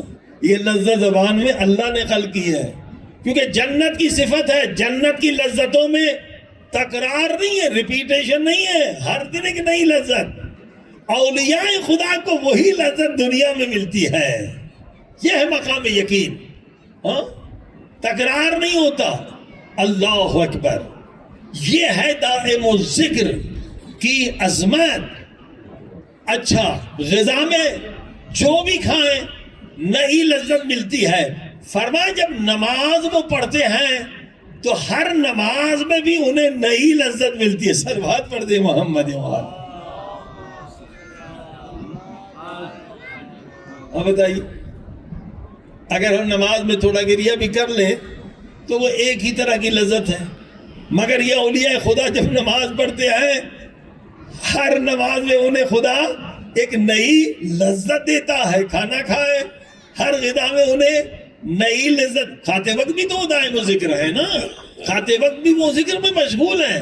لہذا حضرت آیت اللہ حسن زادہ عاملی کا یہ شعر اب سمجھ میں آیا، جب یہ حدیث سنی ہم نے۔ پہلے آدھی بات سمجھ میں آتی تھی، آدھی نہیں آتی تھی۔ فرماتے اگر ترک لذت را لذت بدونی، دیگر لذت را لذت نہ دونی۔ اے انسان، اگر تو معرفت کو بلند کرے، اگر تو دائم و ذکر بنے، یہ جو 40 دن کا عمل ہوتا ہے کہ ترک حیوانی تو نے کر دیا، اگر یہ کر کے دیکھ اور پھر تجھے وہ جنت کی لذت مل جائے تو اس فانی لذت کو تو لذت ہی نہیں سمجھے گا۔ یہ فانی لذت کیا ہے؟ اگر اس لذت تک تو پہنچ جائے تو واقعاً عزیزان گرامی، بہرحال حلوہ کہنے سے تو منہ میٹھا نہیں ہوتا۔ ہر دن ذکر تو یہی ہے کہ دائم و ذکر بنے، دائم و ذکر بنے، مگر جب تک کہ خدا توفیق نہ دے، جب تک اہل بیت مدد نہ کریں، جب تک امام زمانہ کی نظر کرم نہ ہو تو کوئی انسان اس مقام کو حاصل نہیں کر سکتا۔ یہ سب سے بلند ترین مقام ہے جس کے بعد انسان امام زمانہ کی خدمت میں پہنچتا ہے اور مولا کی زیارت میں کامیاب۔ صلوات علی محمد۔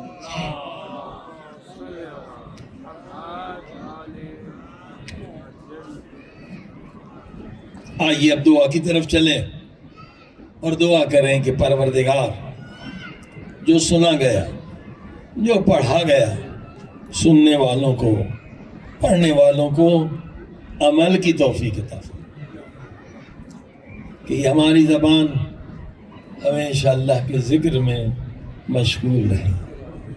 کبھی یا اللہ کہیں، کبھی یا علی کہیں، کبھی یا حسین کہیں، کبھی یا عباس علمدار کہیں۔ ان اذکار میں ہمیشہ ہم مشغول رہیں۔ ہمیں غفلت سے بچا، ہمیں جہالت سے بچا، ہمیں نادانی سے بچا۔ صلوات پڑھیں۔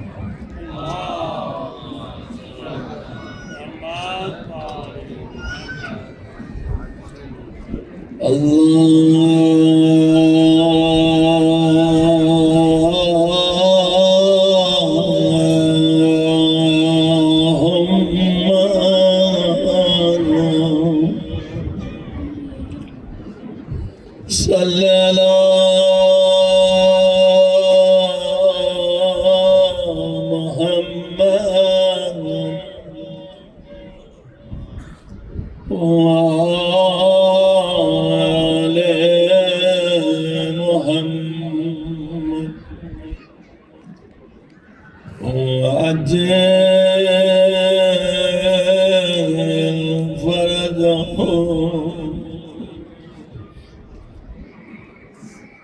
حدیث پاک میں جو اس طرح سے صلوات پڑھے گا اس کے بھی گناہ مٹتے چلے جاتے۔ آپ کہہ رہے ہیں جلد مہدی مولا کا ظہور ہو۔ یعنی یہ سارے دنیا کے مظلوموں کے لیے دعا مانگ رہے ہیں، جو بے گناہ قید میں ان کے لیے بھی دعا مانگ، جو فقیر ہیں ان کے لیے بھی دعا مانگ رہے ہیں۔ جب امام آئیں گے کوئی فقیر نہیں رہے، کوئی بے گناہ زندان میں نہیں رہے، جن پہ ظلم ہو رہا ہے، جو مظلوم ہیں ان کے لیے بھی دعا مانگ۔ اس لیے یہ صلوات زیادہ پڑھا کریں، گناہ مٹتے چلے جاتے۔ سب مل کے میرے ساتھ پڑھیں، اللہم صلی علی محمد وآل محمد وعجل فرجهم، اللہم صلی علی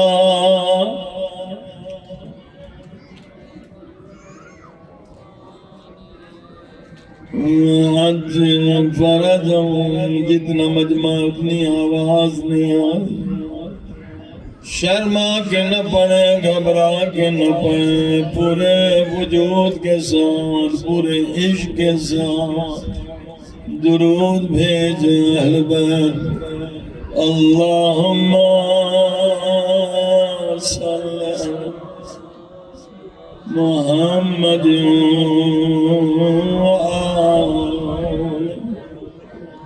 وعجل فرجهم۔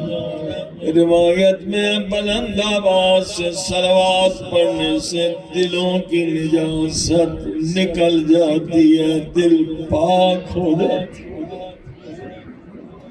دلوں کو منور کرنے کے لیے بلند آواز سے اللہم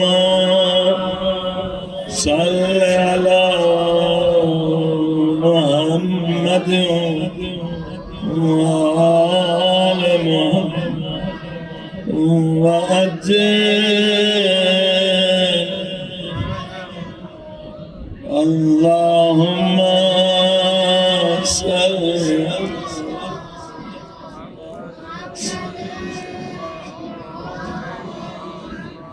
اب سب مل کے 10 مرتبہ اللہ کو پکاریں، یا اللہ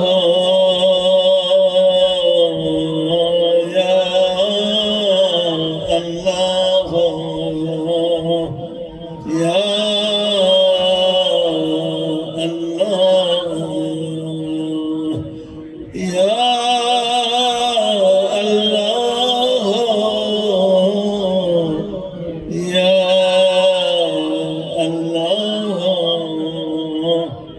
یا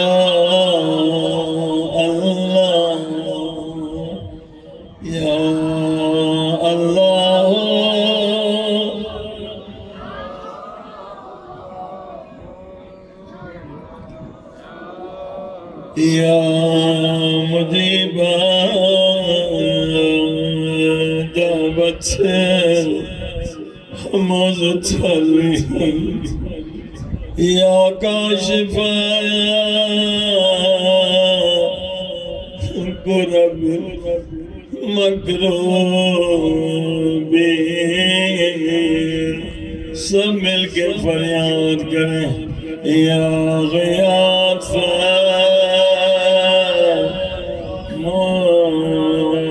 مستغیثین، یا غیاث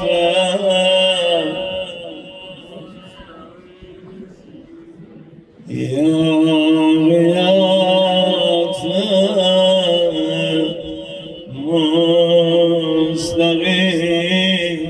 مستغیثین۔ اے فریاد سننے والے میرے اللہ، آج ہماری پہلی فریاد سن لے۔ پہلی فریاد ہماری کیا ہے؟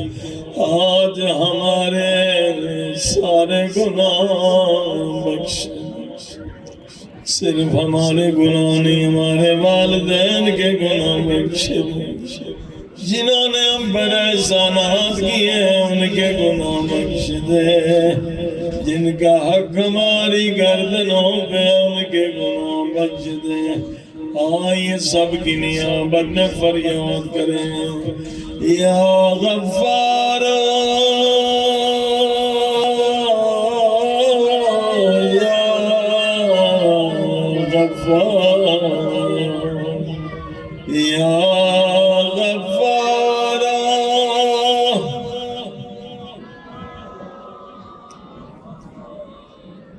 یا غفار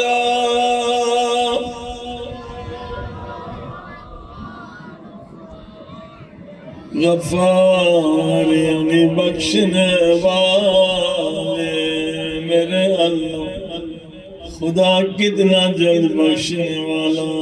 ذرا اس حدیث کو سن، نبی پاک فرماتے جب کوئی گناہگار، وہ بھی دنیا کا سب سے بڑا گناہگار، جب کوئی دنیا کا سب سے بڑا گناہگار سچے دل سے کہتا ہے یا غفار، اے خدا مجھے بخش، سب سے بڑا گناہگار۔ نبی پاک فرماتے پہلی مرتبہ خدا آواز نہیں دیتا، خدا کہتا ہے فرشتوں یہ بڑا گناہگار ہے، بڑا ظالم ہے، اسے جواب نہ دو۔ نبی پاک فرماتے مگر کبھی اللہ کی رحمت سے مایوس نہ ہونا، دوبارہ وہ گناہگار کہتا یا غفار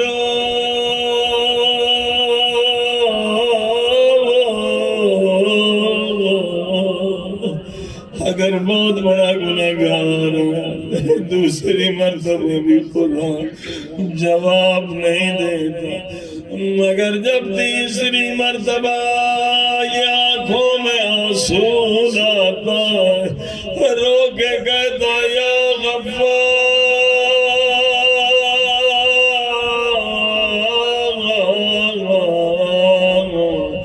جیسے اس کے آنکھوں میں آنسو آتے ہیں اللہ کی رحمت میں جوش جاتا، خدا فرماتا ہے فرشتوں اگر میں اسے جواب نہیں دوں گا پھر اسے کون جواب دے گا، اس کا میرے سوا کوئی اور تو رب نہیں ہے،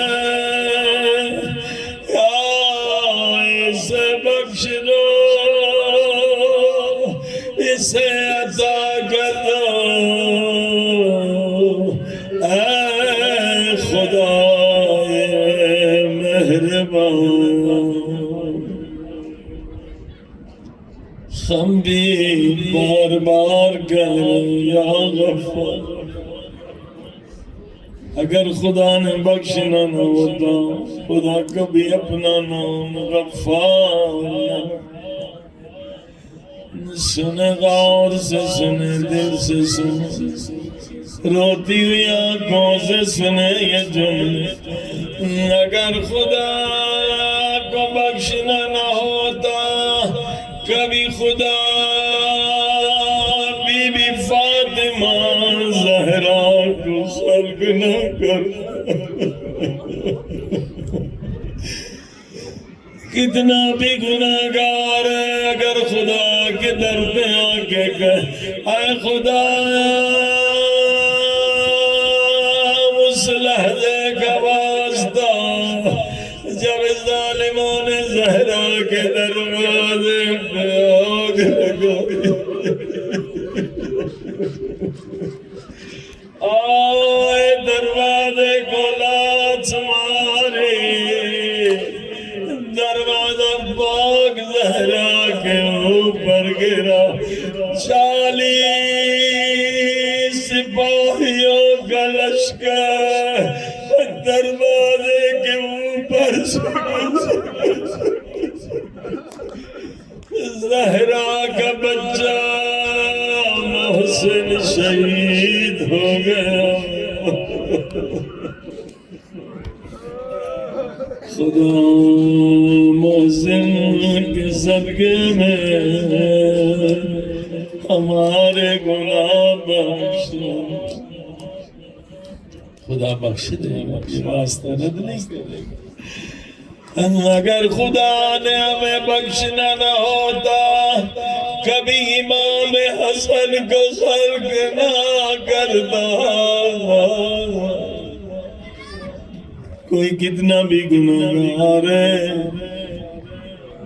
خدا کو امام حسن کا واسطہ، اے خدا اس مظلوم کا واسطہ جس کے جنازے میں 70 تیر مار،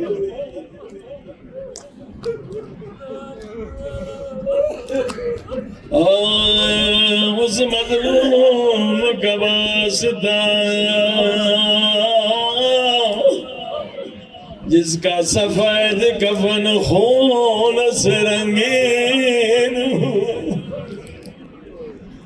عزیزو، جب بھی دنیا کا دستور ہے کوئی جنازہ گھر سے تیار ہو کے نکلتا ہے پھر واپس گھر نہیں آتا، فقط امام حسن کا جنازہ تیار ہو کے نکلا پھر واپس آیا۔ کیسے واپس آیا؟ جب بی بی زینب کی نظر پڑی ہوگی، چیخیں بلند ہوئی ہوگی، حسین میں نے تو سفید کفن دیا تھا،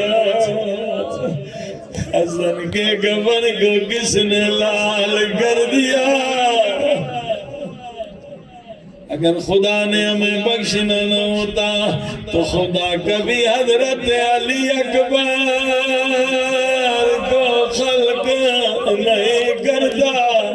او جتنا بھی کوئی گناہگار ہے آجا خدا کو واسطہ دے، اے خدا تجھے علی اکبر کے زخمی کلیجے کا واسطہ، خدا تیرے سارے گناہ بخش دے گا۔ اگر خدا نے ہمیں بخشنا نہ ہوتا خدا کبھی علی اصغر کو خلق نہیں کرتا۔ کوئی کتنا بھی گناہگار خدا کو واسطہ دے، اے میرے اللہ اس ننھی سی گردن کا واسطہ آج ہمارے گناہ بخش دے۔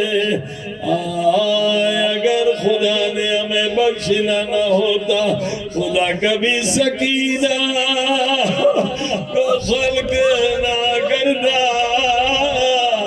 اے میرے اللہ اس مظلومہ یتیمہ سید زادی کا واسطہ جو زندان شام میں بابا بابا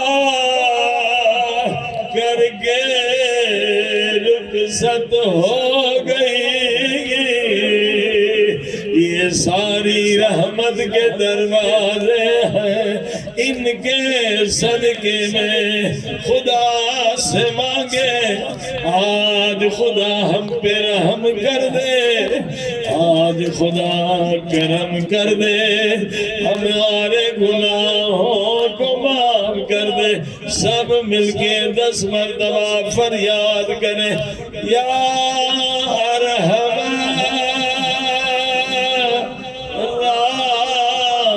الراحمین، یا اکرم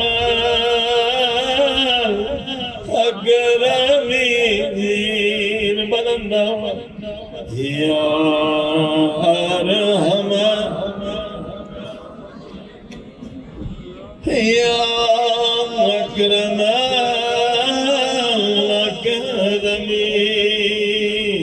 یا ارحم الراحمین، یا اکرم الاکرمین۔ یہ دونوں نام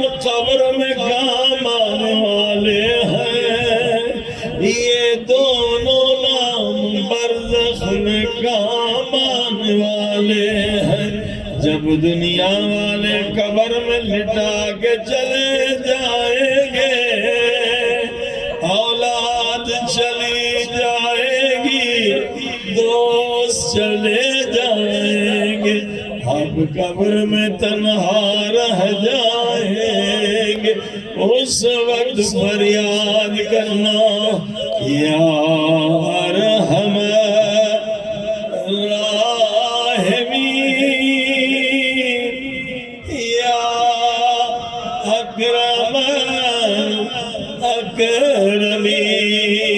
سب سے رحم کرنے والے، آج قبر میں مجھ پہ رحم کر دے، آج مجھ پہ کرم کر دے، سب مل یا ارحم یا اکرم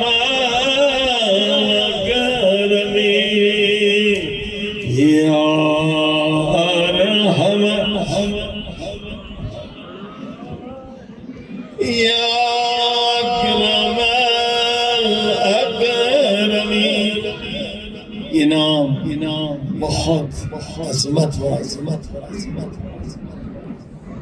کہتے ہیں قیامت میں ایک گنہگار کا حساب کتاب ہوگا، اس کے گناہ زیادہ ہو جائیں، فرشتے آ کے اسے زنجیر پہنائیں گے، گردن میں توق ڈالیں گے، تو جہنمی، ہم فرشتے اسے کھینچ کھینچ کے جہنم کی طرف لے جائیں، مگر یہ گنہگار مڑ مڑ کے دیکھے، فرشتے کہیں گے تو جہنمی ہے، کیا مڑ کے دیکھے؟ یہ رو کر کہے گا دنیا میں خدا کے کرم میں امیدوار تھا،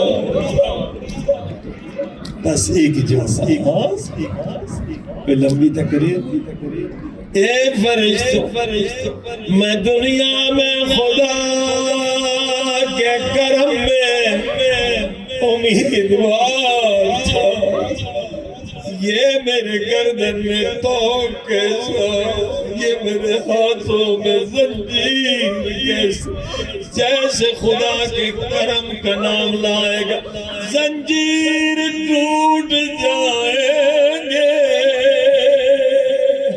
خدا کی آواز آئے گی فرشتوں اسے چھوڑ دو، اس نے مجھے میرے کرم کا واسطہ دیا، اتنا بڑا خدا خدا کہے گا اگر تو دنیا میں مجھے میرے کرم کا واسطہ دیتا تو اتنی بھی تجھے تکلیف نہیں ملتی، آئیے خدا کو اس کے کرم کا واسطہ دے، یا ارحم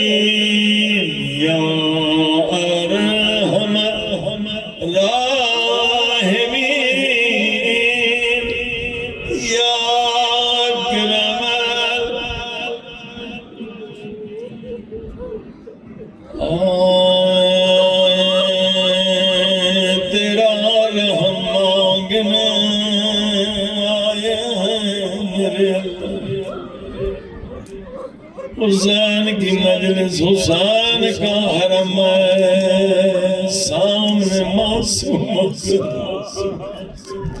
دو حرموں کے درمیان ہے خدا، آج اس مجلس سے کوئی خالی ہاتھ میں سب کی دعائیں مستجاب ہوں، سب جھولیاں بھر کے جائیں، سب کے گناہ مٹ جائیں، سب پاک ہو کر جائیں، جیسے تو نے کربلا میں حر کو پاک کیا تھا میرے اللہ، ہم سب کو پاک کر دے۔ آج خدا کے بارگاہ میں کس کو وسیلہ بنا کر جائے تاکہ سب کی دعائیں قبول ہوں۔ او میرے اللہ، تجھے واسطہ اس شہید کا، او جس کی دائیں طرف کی پسلیاں بائیں طرف چلی گئے، اور بائیں طرف کی پسلیاں دائیں طرف چلی گئے۔ قدیمی مومنوں اشارہ سمجھ گئے، میں نے نام نہیں لیا، سمجھ گئے یہ حسن کا یتیم قاسم ہے، اور جس کی لاش پامال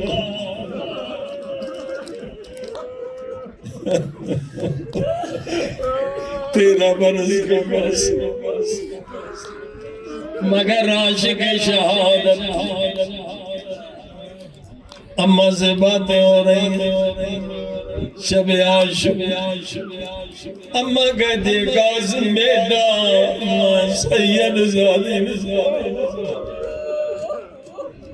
کل قربانی کا دن ہے، سب بیبیاں فاطمہ زہرا کو قربانی بھیج بیٹا، کل شجاعت میں قربانی میں کوئی کمی نہ ہو، ورنہ لوگ کہیں گے ماں کے دودھ کا اثر ہے موت سید۔ قاسم نے کہا ماں چچا جان سے اجازت دلانا آپ کا کام ہے، قربان ہونا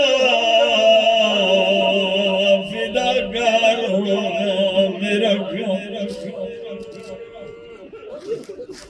خود قاسم پریشان، کل مجھے شہادت نصیب ہوگی، چین سے نہیں بیٹھے، نہیں سو سکے، مولا حسین کے خیمے میں گئے، دیکھا مولا حسین سجدے میں اللہ کا ذکر کر رہے، قاسم نے اپنا چہرہ چچا کے قدموں پہ رکھ دیا، مولا حسین نے سر اٹھایا، کیا دیکھا قاسم فوراً گود میں لیا، کبھی منہ چومنے لگے، کبھی سینہ چومنے لگے، کہنے لگے قاسم تجھ سے بھائی حسن کی خوشبو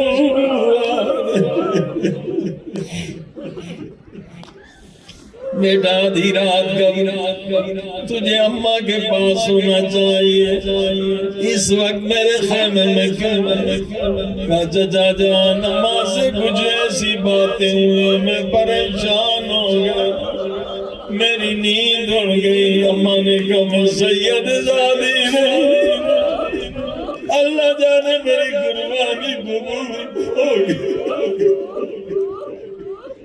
مولا حسین کیا گیا سنا گئے، فرمانے لگے قاسم تم تو 13 برس کے ہو، کل کے شہید ہونے والوں میں تیرے بھائی علی اصغر کا نام ہے، یہ سننا تھا۔ ایک مرتبہ قاسم جلال میں آئے، جلال میں آگے انگڑائی لی ہوگی، کب آگے بند ٹوٹے، چچا جان کیا یہ ملعون فوج ہمارے خیموں میں کیا یہ ملعون فوج علی اصغر کے گہوارے تک آ جائے؟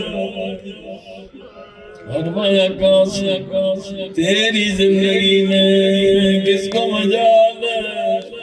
قاسم چلے گئے، اب عاشور کا دن آیا، قاسم کی ماں نے کہا بی بی آؤ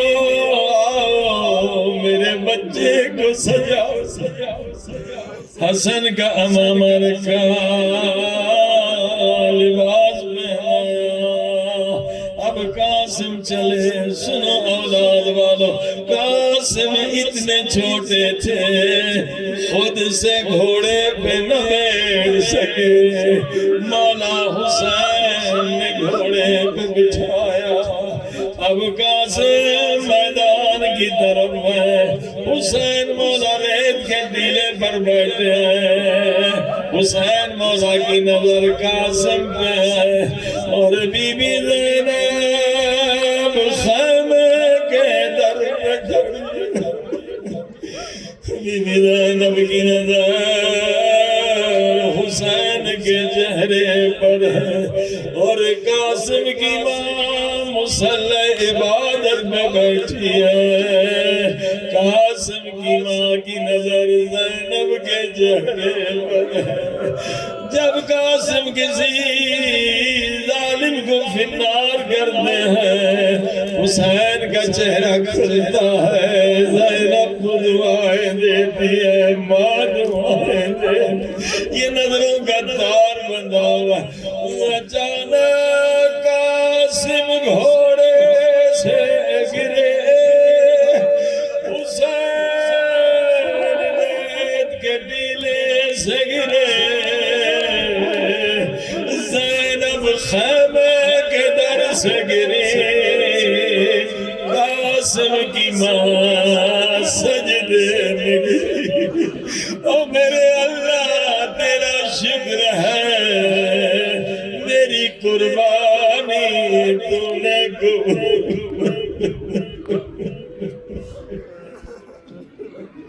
عزادار حسین مولا نے حملہ کیا فوج ادھر سے ادھر بھاگی مگر اس میں کیا ہوا قاسم کی لاش پامال ہو گئی یہ حسین کا صبر تھا یہ حسین کا جگر تھا ابا کو بچھایا یا علی مدد یا علی مدد کہہ کے کٹی ہوئی انگلیاں اٹھا یا علی مدد کہہ کے کٹا ہوا بات اٹھایا یا علی مدد کہہ کے کٹے ہوئے پاؤں اٹھائے بدن کے ٹکڑوں کو جمع کیا مولا حسین نے گٹھڑی باندھی پیٹھ پہ رکھی یہ لاش مولا حسین خیمے میں نہیں لے گئے آئے قاسم کی ماں برداشت نہیں کر سکے گی خیمے کے در سے آواز نہیں بہن زینب قاسم کی لاش لایا مگر ماں کو نہ دکھایا بی بی زینب دروازے پہ آ گئی فرمایا سنیں گے جملہ کیا فرمایا فرمایا حسین تیرے ہاتھ تو خالی ہے لاش کہو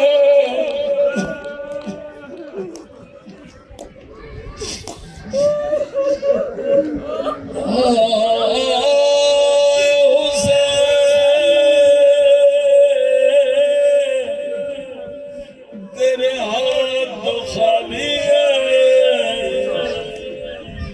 قاسم کی لاش کہاں ہے فرمایا اس گٹھڑی میں قاسم کی لاش گٹھو بس آخری جملہ سن مقتل کا جملہ حسین نے کیا کیا قاسم کی لاش علی اکبر کی لاش کے قریب جا کر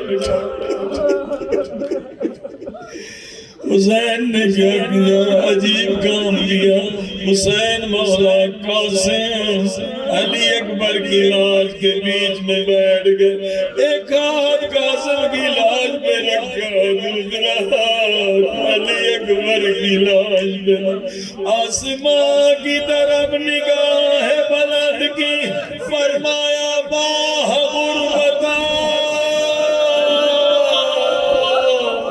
اے خدا حسین غریب ہو نہ میرا اکبر رہا نہ میرا قاسم اللہ پروردگار قاسم علی اکبر کی صبر ہماری اس عبادت کو ہمارے گناہوں کو معاف فرما